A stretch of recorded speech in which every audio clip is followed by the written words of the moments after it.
الحمد لله نحمده ونستعينه ونستغفره ونؤمن به ونتوكل عليه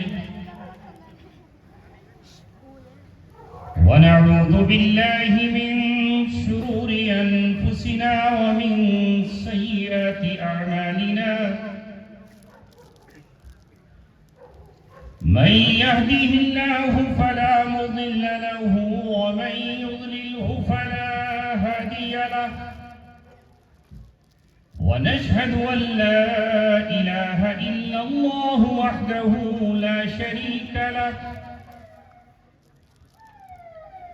ونشهد أن سيدنا وسندنا وشفيعنا وحبيبنا وطبيبنا ومولانا محمدا عبده ورسوله وصلى الله عليه وعلى آله وصحبه وسلم تسليما كثيرا كثيرا. أما بعد قال الله تبارك وتعالى في كتابه الكريم إنا نحن نزلنا الذكر وإنا له لحافظون.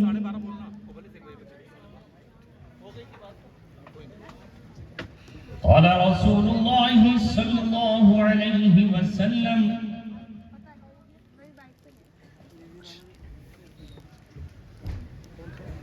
من قرأ القرآن فاستظهره وحل حلاله وحرم حرامه أدخله الله الجنة وشفعه في 10 من أهل بيته.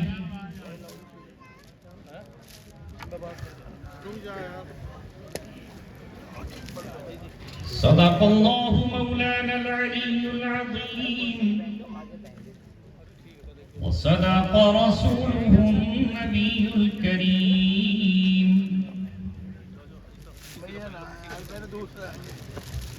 کسی کا پہن لو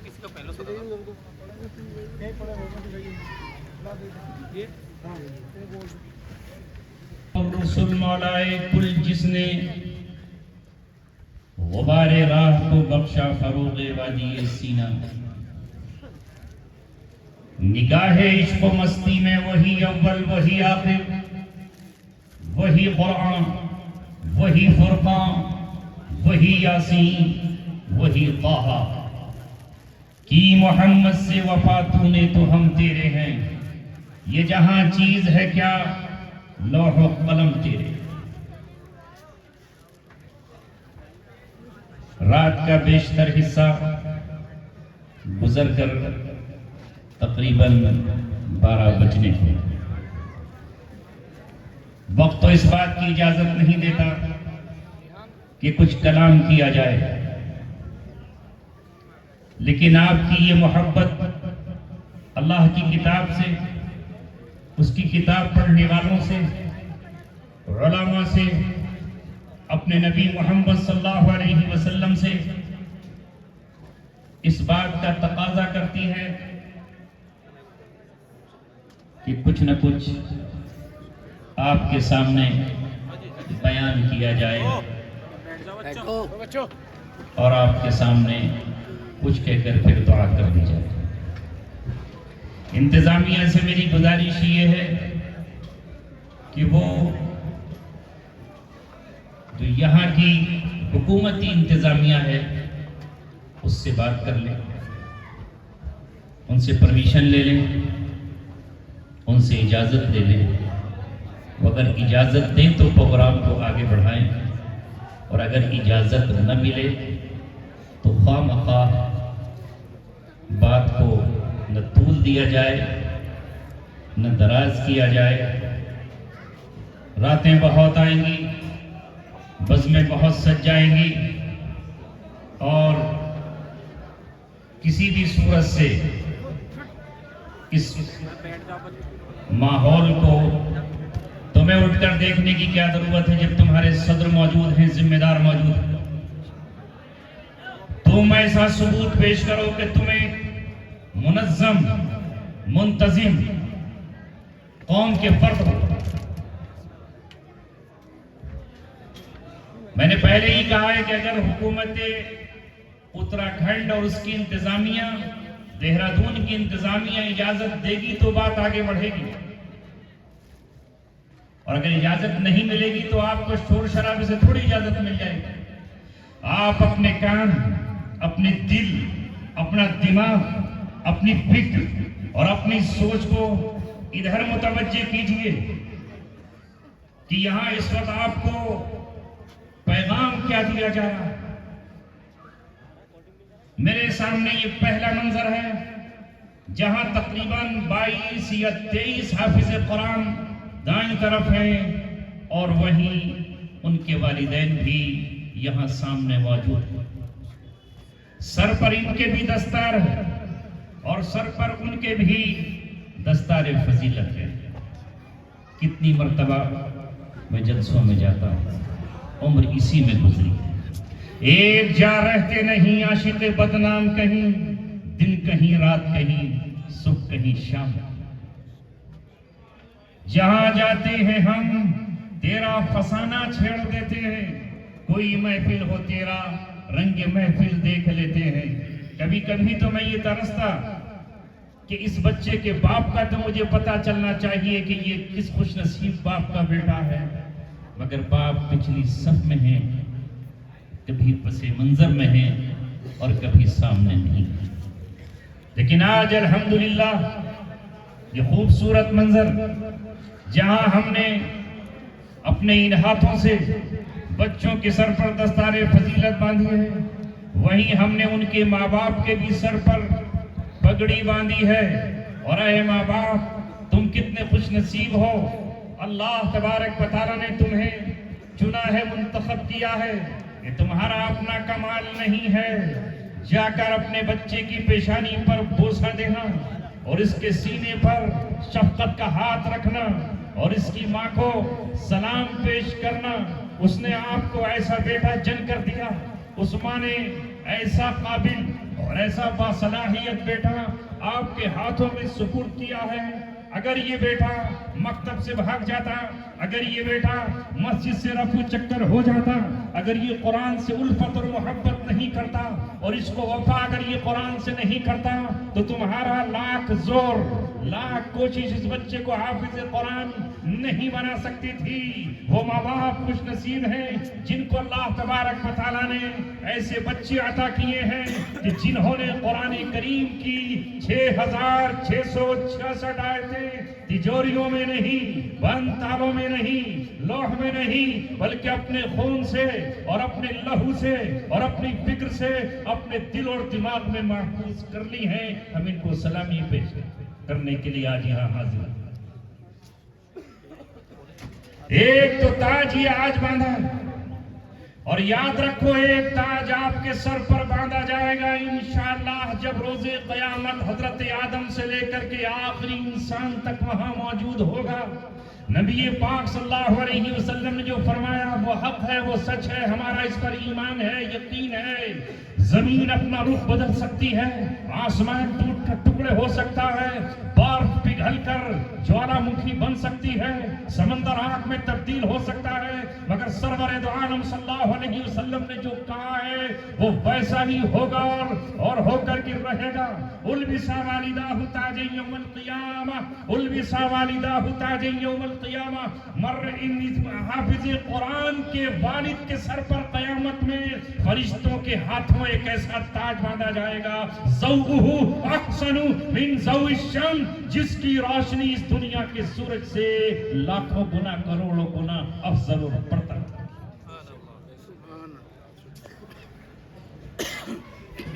یہی وہ فضیلت ہے۔ یہ دو بچے رجسٹرڈ محمد صلی اللہ علیہ وسلم کی طرف سے، آپ میں نے دو کہا تو آپ چوکے، کیونکہ آپ کا میتھمیٹکس بہت اچھا ہے کہ آپ نے جو ہے وہ 20 گھڑا دیا، اس میں سے دو چھوڑ دیا۔ 22 بچے، 23واں یہاں ہے نہیں اس لیے 22 کہہ رہا ہوں، وہ عمرے پہ وہ اللہ کے اسی مقام پر گیا ہے جہاں اس سے 1450 برس پہلے یہ قرآن نازل ہوا تھا۔ کیا کہوں آپ سے، ایک حافظ قرآن جس دن سے وہ بیٹھتا ہے الف پڑھنے کے لیے، تو جانتے ہو الف پر کتنی نیکیاں ملتی ہیں؟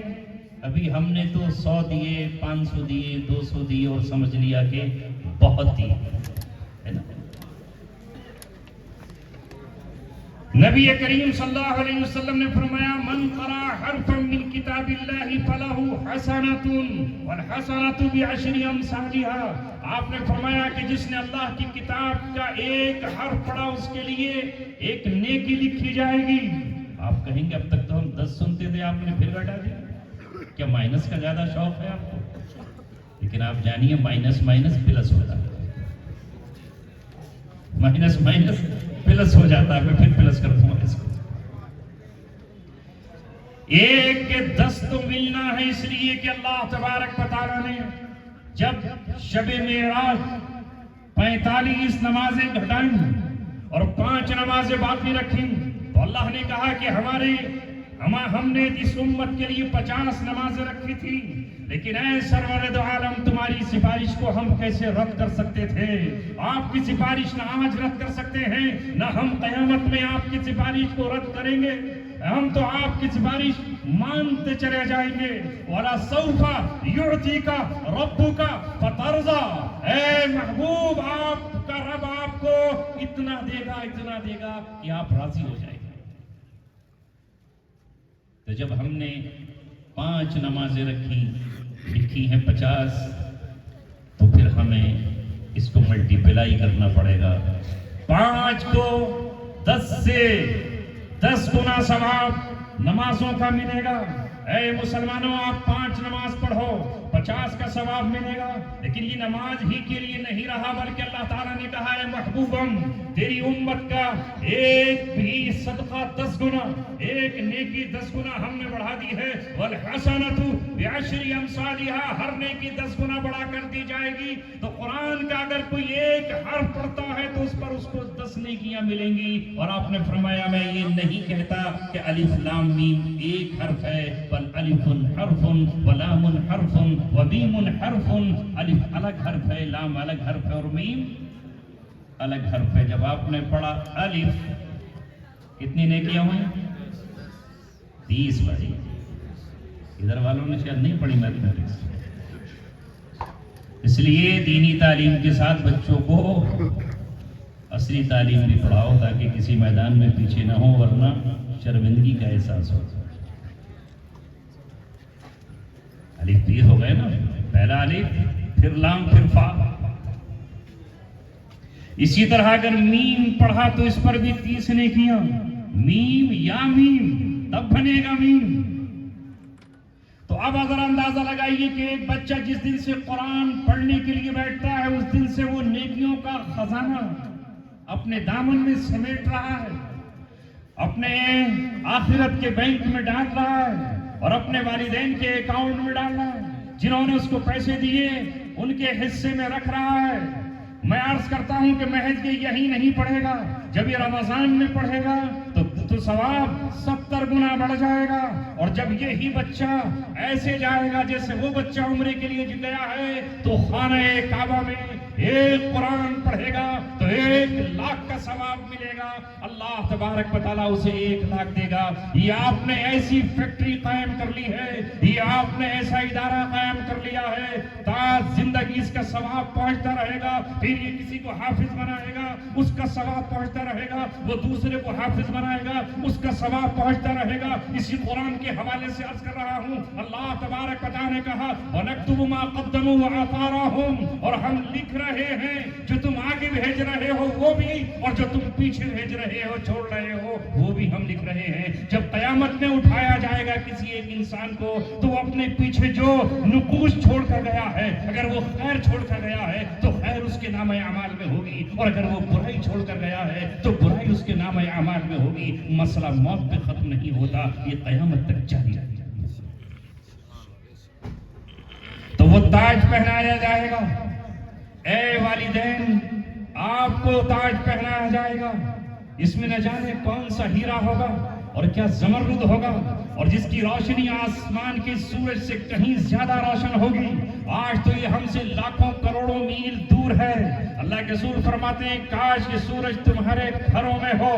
اس لیے اے عزیزوں اور ساتھیوں، آج جتنی مبارکبادی آپ کو پیش کی جائے، انتظامیہ مسجد کو پیش کی جائے، امام کو پیش کی جائے، ان کے پڑھانے والوں کو پیش کی جائے، انہوں نے ایک ایسا صدقہ جاریہ یہاں پر چھوڑا ہے، اور میں بھی آج ان خوش نصیبوں میں ہوں. ابھی 3 دن پہلے میں نے الحمدللہ ان ہاتھوں سے 45 ہاتھوں کے سر پر پگڑی باندھی قصبہ کھلاؤدہ میں، اور آج 22 لوگوں کے ان حافظوں کے سر پر پگڑی باندھی. اور اے 22 حافظوں، اس وقت میں آخر میں نہیں کہہ سکتا کہ کتنی دیر گفتگو کروں گا، مگر تم سے میری اس وقت درخواست یہ ہے کہ 21 جنوری صبح 9 بجے میری وہ ماں جس نے مجھے اپنی سائے سے جدا کر کے علم دین حاصل کرنے کے لیے بھیجا، قرآن سنتے سنتے، سورہ یاسین سنتے سنتے اور سورہ صافات سنتے سنتے اس دنیا سے رخصت ہوئی. اس کی چاہت یہی تھی کہ دم واپسی میرا بڑا بیٹا میرے جنازے کے پاس ہو، میری چارپائی کے پاس ہو. شاید آپ میں سے بہت سے لوگوں کو پتہ نہ ہو، 7 سال میرے 5 فروری 2016 سے 1 نومبر 2023 تک 22 تک 1 نومبر 2022 تک تہاڑ جیل کی سلاخوں میں گزرے. میں وہاں تھا. ماں ہر دن انتظار کرتی رہی، اور جب میری بیوی پہنچتی اپنی ساس کے پاس تو وہ یہی کہتی، میں اپنے اللہ سے ایک ہی فریاد کر رہی ہوں، میں اپنے اللہ سے ایک ہی درخواست کر رہی ہوں، میں اپنے اللہ سے ایک ہی دعا کر رہی ہوں. اس کے سوا میری کوئی چاہت نہیں ہے کہ جس وقت میرا جنازہ اٹھے تو اس وقت میرا پوت موجود ہو، اس وقت میرا لال، میرا لخت جگر موجود ہو، جسے میں نے اپنا خون جگر پلا کر قرآن پڑھنے کے قابل بنایا. آج وہ جیل کی سلاخوں میں ہے. میں پیروں سے چل کر جا نہیں سکتی، اس لیے کہ پیر بیماری نے معذور کر دیے ہیں. یہاں تک کہ 5 دسمبر 2019 کو موت اس کے پاس آئی اور برین ہیمریج ہوا، دماغ کی رگ پھٹی. مگر اے بہادر ماں، تو نے کل کسی زمانے میں ہماری حفاظت کے لیے چوروں سے مقابلہ کیا، ڈاکوؤں سے مقابلہ کیا، راتوں کو تو لاٹھی لے کر کھڑی رہی اور اپنے بچوں کی ویسی حفاظت کی جس طرح ایک مرغی چیل سے اپنے بچوں کی حفاظت کرتی ہے. موت آئی، 24 گھنٹے کشمکش رہی. دوسرے بھائی اور گاؤں والوں نے کہا یہ گئی دنیا سے، ڈاکٹر کے پاس لے جانے کی ضرورت نہیں ہے. لیکن جب ہلا کر یہ پوچھا کیا حال ہے تو اس کی ایک ہی افسدہ تھی، ایک ہی لفظ تھا، میرے بیٹے کو بس مجھے بلا دو. بیٹا آ کیسے سکتا تھا؟ 7 تالوں میں بند تھا، 10 تالوں میں قید تھا، نہ پیرول مل سکتی تھی، نہ کوئی وہاں لا سکتا تھا. موت نے پھر سے پنجہ لگایا. اس بہادر ماں نے کہا اے موت، ہم تجھ سے پنجہ لگانا جانتے ہیں، تو اس وقت تک مجھے قبض نہیں کر سکتی ہے جب تک میرا بیٹا سورہ یاسین میری چارپائی کے پاس نہ پڑھا. وہ میری ماں 21 جنوری کو رخصت ہوئی. اس کے لیے آپ سے فریاد کرتا ہوں کہ آپ قرآن پڑھ کر اگر پورا پڑھ دو تو میں آپ کا بہت ہی شکر گزار ہوں گا. میری والدہ کے لیے پڑھ کر قرآن بخش دو. یہی تڑپ اور یہی تمنا ہے جو میں حافظوں کی دعوت پر کہیں بھی پہنچ جاتا ہوں، اور آج پھر آیا. میں اپنے دل کی کیفیت آپ سے نہیں بیان کر سکتا. اے میرے بچوں، میں حافظ قرآن نہیں تھا، میں انگریزی تعلیم حاصل کرتا تھا. آج بھی میرا رزلٹ موجود ہے. میں نے 5ویں کلاس میں پورا بلاک ٹاپ کیا تھا. میں رامپور شہر میں پیدا ہوا، ایک گاؤں میں، اور پھر میں نے 6ٹھی کلاس میں فرسٹ ڈویژن فرسٹ پوزیشن لے کر آیا. میں ایک امام کا بیٹا تھا، سر پر ٹوپی رکھ کر، اور اسی کرتے پجامے میں نے 7th class first division first position pass کیا. پھر میں نے 8ویں class first division first position pass کی. اور اس وقت میرے باپ کے پاس فیس بھرنے کے لیے پیسہ نہیں تھا، تو نیشنل پبلک اسکول سے میں 1 وہی اکیلا بچہ تھا جس نے ایک امتحان کوالیفائی کیا، اس سے اتنا وظیفہ ملا کہ پورے 3 سال کی فیس اس سے بھر دی گئی. پینٹ نہیں پہنی، میں نے کوٹ نہیں پہنا، اور اس کے بعد پھر میرے والد نے کہا نہیں، میں تجھے اپنی آخرت کا ذریعہ بنانا چاہتا ہوں، میں مصلی پر اپنا نائب تجھے دیکھنا چاہتا ہوں. میں وہاں سے اٹھا اور قدرت میری انگلی پکڑ کر مجھے دارالعلوم دیوبند لے گئی، اور وہاں سے فارغ ہو کر جب میں آیا تو اللہ تبارک و تعالیٰ نے مجھے قبول کیا، اور یہ زبان جہاں تہاں بولتی رہی. اے لوگوں میں لوگوں کو پکارتا رہا. جب رمضان آتے تھے تو میں تڑپتا تھا مرغ بسمل کی طرح، کاش میں حافظ قرآن ہوتا اور میں بھی مصلی پر تراویح سناتا. میں نہیں کر سکا تھا، لیکن اللہ تبارک و تعالیٰ نے جیسے ہی مجھے تہاڑ جیل میں بھیجا تو الحمدللہ تم نے تو بچپن میں قرآن حفظ کیا ہے، میں نے 45 سال میں قرآن حفظ کر کے یہ ارادہ کیا کہ جس طرح اورنگزیب نے 13 سال کی محنت کے بعد قرآن حفظ کر کے شاہجہاں کے سر کے تاج کا انتظام کیا تھا، اسی طرح میں نے بھی اپنے ماں باپ کے سر کے تاج کا انتظام کیا، اور اپنے سر کے تاج کا انتظام اس طرح کیا کہ میں نے بڑے بیٹے کو بھی حافظ بنایا اور چھوٹے بیٹے کو بھی حافظ بنایا. ہم یہ پیغام ساری دنیا کو دینا چاہتے ہیں کہ ہم سے زیادہ علم سے محبت کرنے والا کوئی نہیں ہے. جس کا نام ایجوکیشن اور تعلیم ہے، ہم سے زیادہ اس پر قربانی دینے والا کوئی نہیں ہے.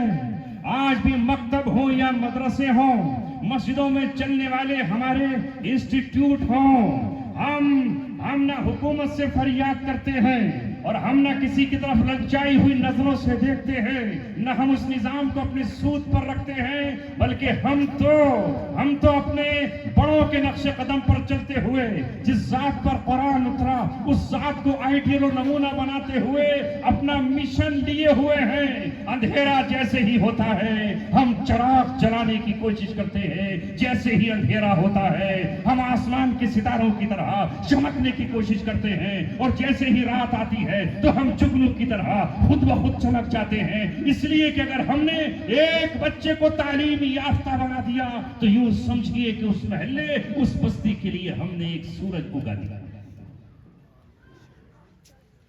ایک سورج اگا دیا. لہذا اس تعلیم سے محبت ہم کیوں کرتے ہیں یہ بھی آج میں بتا دینا چاہتا ہوں، اپنوں کو بھی اور ان کو بھی جو کسی وجہ سے ہمیں اپنا نہیں سمجھتے. ہم تو ساری دنیا کو اپنا سمجھتے ہیں. ہم جب انسان ہیں تو ہم انسان کی ڈیفینیشن جانتے ہیں. انسان بنا ہے انس سے، انس کے معنی ہے محبت. ہماری ڈکشنری میں محبت کا نام ہے. نفرتیں نہ ہم بانٹتے ہیں، نہ نفرتیں بانٹنے والوں کو ہم پسند کرتے ہیں. اس لیے کہ محبت ایک ایسی شے ہے جس میں دونوں ہونٹ مل جاتے ہیں. ہمارا رب ہم سے محبت کا تقاضا کرتا ہے. اس نے ہم سے کہا ہے اگر تم محبت کی نظر کے ساتھ اپنے باپ کو دیکھ لو، اپنی ماں کو دیکھ لو، تو تمہارا کعبہ اور تمہارا قبلہ یہی موجود ہے. اگر تمہارے پاس پیسہ نہیں ہے، دولت اور سرمایہ نہیں ہے، تو تو جتنی مرتبہ اپنے باپ کو محبت کی نظر سے دیکھے گا تجھے حج کا ثواب تیرے گھر ہی میں مل جائے. نہ کرے محبت، اس لیے کہ محبت عبادت ہے جب وہ جائز اصول کے ساتھ ہوتی ہے. میرے نبی نے فرمایا کہ اگر تم محبت کے ساتھ اپنی محبوبہ یعنی اپنی جائز بیوی کے منہ میں لقمہ رکھتے ہو محبت کے ساتھ، تو یہ منہ میں لقمہ رکھنا بھی صدقہ ہے. یہ جو پیسے خرچ کیے ہیں تو صدقہ ہے ہی، اسے سب کچھ صدقہ جانتے ہیں. لیکن اے نوجوانوں، اے کسی بیوی کے شوہر، اے اپنے گھر میں اپنی بیوی سے ناراض ہو جانے والے، تجھے نہیں معلوم ہے کہ جب تو اپنی بیوی سے ناراض ہوتا ہے تو تیرا رب تجھ سے ناراض ہوتا ہے. جب تو اپنی بیوی سے محبت کرتا ہے تو تیرا رب تجھ سے محبت کرتا ہے. ایک بہت بڑے عارف باللہ حکیم اختر صاحب نے کہا کہ حدیث میں موجود ہے کہ جب کوئی شوہر اپنی بیوی پر محبت کی نظر ڈالتا ہے اور بیوی اس پر محبت کی نظر ڈالتی ہے تو تیسری آنکھ جو اللہ تبارک و تعالیٰ کی ہے وہ ان دونوں کو محبت کی نظر سے دیکھتی ہے، اور اللہ جس کو محبت کی نظر سے دیکھ لیتا ہے اس پر پھر جہنم حرام ہے. کہاں جا رہے ہو، کہاں ڈھونڈ رہے ہو؟ اس لیے ہم محبت کرتے ہیں مخلوق کی ہر شے سے، ہمیں محبت ہے درخت کے پتوں سے بھی، اس لیے کہ درخت کے پتے جب ہرے ہوتے ہیں تو اللہ تبارک و تعالیٰ کی تسبیح بیان کرتے ہیں۔ ہم پانی کو گندا اور گدلا نہیں کرتے، اگر کرتے ہو تو اے مسلمانوں تمہیں سوچنا چاہیے، بہتا ہوا صاف اور جاری پانی اللہ تبارک و تعالیٰ کا ذکر کرتا ہے۔ جو شے اللہ کا ذکر کرتی ہے وہ زندہ رہتی ہے، اور جو اللہ کا ذکر نہیں کرتی وہ مردہ ہو جاتی ہے۔ جو پانی ٹھہر جاتا ہے وہ ذکر چھوڑ دیتا ہے، سڑ جاتا ہے۔ جو شاخ اللہ کا ذکر چھوڑ دیتی ہے وہ سوکھ جاتی ہے اور سوکھی ٹہنی بن جاتی ہے۔ اے عزیزو، تم نے پہچانا ہی کہاں ہے کہ تمہارا جو رہبر محمد صلی اللہ علیہ وسلم ہے اس نے محبتوں کو بانٹا ہے۔ یہ ہوا کیا ہے ہمارے دلوں میں کہ ہم نے محبت کی جگہ نفرتوں کے دیپ جلانا سیکھ لیا۔ یہ قرآن جسے ان بچوں نے حفظ کیا ہے اور جس کی سہارا لے کر کے میں آپ سے گفتگو کر رہا ہوں، اس میں اللہ تبارک و تعالیٰ نے کیا کچھ بیان نہیں کیا ہے۔ کمزوروں سے محبت، مسکینوں سے محبت، یتیموں سے محبت، بیواؤں سے محبت اللہ تبارک و تعالیٰ سکھا رہی ہے۔ اللہ تبارک و تعالیٰ کی ذات سکھا رہی ہے۔ تم کچھ نہیں کر سکتے تو یہ قرآن کہتا ہے وَلَا تَحَاضُّونَ عَلَىٰ طَعَامِ الْمِسْكِينِ۔ یہ کیا ہو گیا ہے تمہیں کہ تم مسکینوں کے کھانوں پر بھی نہیں ابھرتے؟ مسکین سے محبت کرو گے تبھی تو کھانا کھلاؤ گے۔ کیوں؟ مسکینوں کے کھانے پر بھی تم نہیں ابھرتے۔ اسی طرح اللہ تبارک و تعالیٰ نے اس قرآن میں، ہائے کاش ہم اس قرآن کا ورق پڑھتے، ہم اس کے الفاظ تو سیکھ لیتے ہیں، کاش اس کے معنی کو جان لیتے اور اس پر عمل کرتے۔ اللہ تبارک و تعالیٰ نے مکی زندگی میں یہ قرآن 23 سال میں اترا ہے، 13 سال مکی زندگی کے ہیں اور 10 سال مدینہ منورہ کی زندگی کے ہیں۔ یہی تو قرآن ہے جس نے مکے میں انقلاب برپا کیا۔ میں بات کو آگے بڑھ گیا، آپ کی محبتوں کے سہارے، چونکہ اتنا عظیم مجمع میرے تصور میں نہیں تھا۔ میں ابھی پچھلی جمعرات کو، اس سے پچھلی جمعرات کو حیدرآباد میں تھا، 23 جنوری کو۔ نام تو آپ سنو گے حیدرآباد، ارے بھائی مگر وہاں 100 بچے بس مدرسے کے تھے اور مشکل سے 50 لوگ اور ہوں، 100-150 لوگ کل۔ اور میں دہلی سے گیا یہ سوچ کر کہ یہ حیدرآباد ہے، لیکن وہاں کا حال یہ کہ اگر وہ مدرسے کے بچے نہ ہوتے تو در و دیوار ہی کو سنا کے آنا پڑتا۔ یہ اتراکھنڈ ہے، دہرادون ہے، وقت ہو چلا ہے اور آپ یہاں بیٹھے ہیں۔ اس اللہ تبارک و تعالیٰ کی دل میں قرآن، حدیث، رسول، شریعت مصطفیٰ سے جو محبت اللہ نے آپ کے دل میں رکھی ہے، اس کا شکریہ ادا کرو۔ اور وہ جانتے ہو اثر کیوں ہے وہاں اثر اس وجہ سے ہے کہ وہاں کا نواب نظام انگریزوں کا غلام تھا اور اس نے انگریزوں کی غلامی کی تھی، اور وہ غدار وطن بھی تھا، وہ غدار قوم بھی تھا، اور وہ غدار ملت بھی تھا، اور اس کے اثرات آج تک وہاں موجود ہیں۔ اور یہاں سے سرفروشان اسلام اٹھے انگریزوں کو باہر نکالنے کے لیے، جو اپنی ملت کے بھی وفادار تھے، جو اپنی قوم کے بھی وفادار تھے، جو اپنے وطن کے بھی وفادار تھے، جنہوں نے قربانیاں دی ہیں۔ سرفروشان تھے وہ جنہوں نے یہ کہا تھا کہ سرفروشی کی تمنا اب ہمارے دل میں ہے، دیکھنا ہے زور کتنا بازوئے قاتل میں ہے۔ یہ نتیجہ ہے اس کا کہ انہوں نے اس وقت اپنے اس ملک کو ظالموں سے آزادی کے لیے جو قربانیاں دی تھی، اس کے صلے میں ان کی اولادیں آج اللہ تبارک و تعالیٰ کی منتخب قوم کہلاتی ہیں۔ ہم کیوں تعلیم سے محبت کرتے ہیں اور کیوں ہم روپیے کے لیے کاسا پھیلائے ہوئے بچوں کو تیار کرتے ہیں؟ اس لیے کہ ہمارا جو قرآن ہے، جو ہماری اللہ تبارک و تعالیٰ کی کتاب ہے، جو اللہ رب العزت کی طرف سے اس کتاب کو نازل کیا گیا ہے، سارا زمانہ سنے۔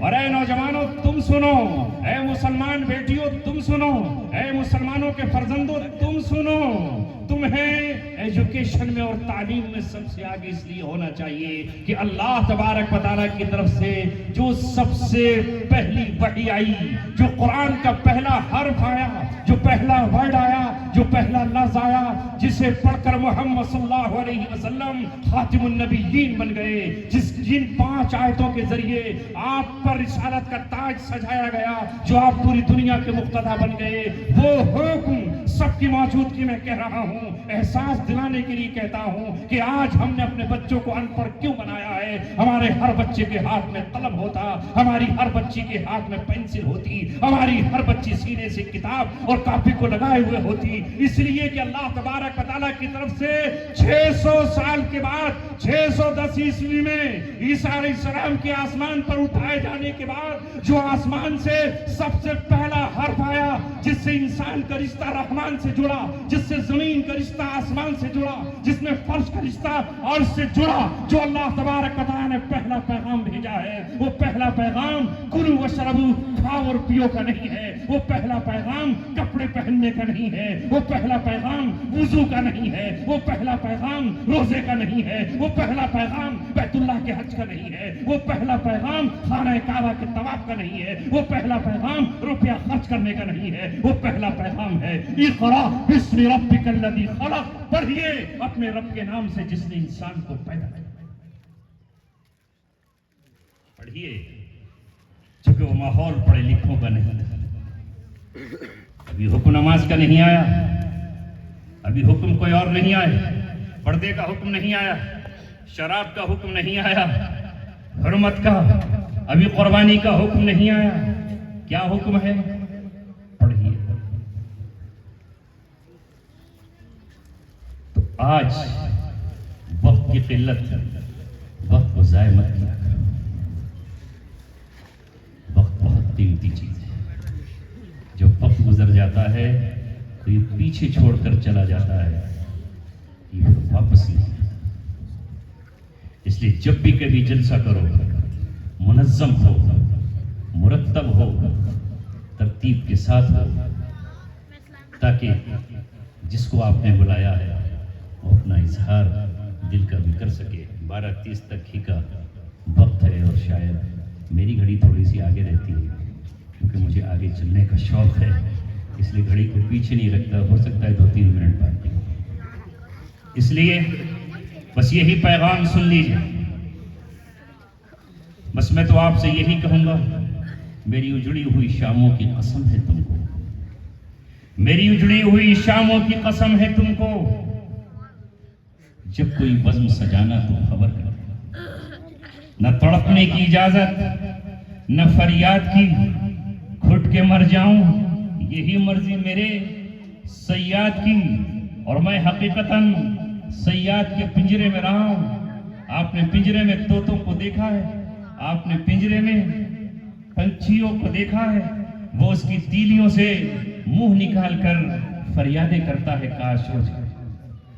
ایک واقعہ میں نے سنایا تھا بجوڑ کی سرزمین پر، وہ سنا کے بعد ختم کر، ہم 3 نمبر جیل میں تھے، وہاں کے ہائی رسک وارڈ میں تھے، تو انہوں نے چونکہ لوگ وہاں موبائل پھینک دیتے ہیں اوپر سے، برابر کی دیوار سے موبائل پھینکا، اندر آیا، نشے کے کنچے پھینک دیتے ہیں، اتنی بڑی پڑیاں پھینک دیتے ہیں اور وہ اندر آ جاتا ہے۔